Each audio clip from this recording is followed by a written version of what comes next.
નમસ્કાર ખેડૂત મિત્રો, હું પરમાર વિજય, માંડવરા એગ્રો સેન્ટર.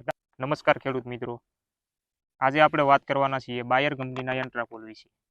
બાયર કંપનીના એન્ટ્રાકોલમાં મુખ્ય ઝેર આવે છે પ્રોપીનેપ 70% WP ફોર્મમાં અને ઝીંકનું પ્રમાણ આવે છે 16% જેટલું.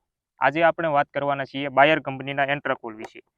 એન્ટ્રાકોલ કઈ અવસ્થાએ ઉપયોગ કરવો જોઈએ, તેનું મુખ્ય કામ શું છે અને કેટલા દિવસે તેનો છંટકાવ અથવા તો સ્પ્રે કરવો જોઈએ અને તેનું રિઝલ્ટ કેટલા દિવસ રહે છે. એન્ટ્રાકોલનું મુખ્ય કામ છે જીરામાં પડતા ડાઘા, ડાળીઓમાં, પાંદડામાં, ફ્લાવરિંગમાં આવતી મુખ્ય ફૂગ, એના માટે ખૂબ જ સારું રિઝલ્ટ જોવા મળતું હોય છે.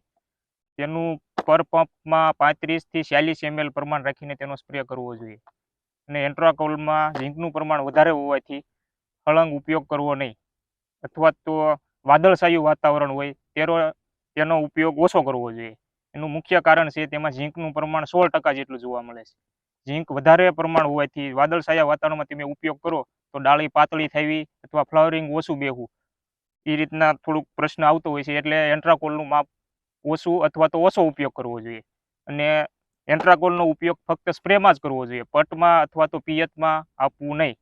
એન્ટ્રાકોલનો ઉપયોગ જીરામાં, કપાસમાં, ઘઉંમાં, સફરજનમાં, ડુંગળીમાં, બટેકામાં વગેરેમાં તમે કરી શકો છો, જેમાં ફૂગનું પ્રમાણ વધારે અથવા તો ફળ હળવાનો પ્રશ્ન અથવા તો ડાળી હળવાનો પ્રશ્ન કે પાંદડા દાઝવાનો પ્રશ્ન એવો હોય, તેમાં તમે ઉપયોગ કરી શકો છો.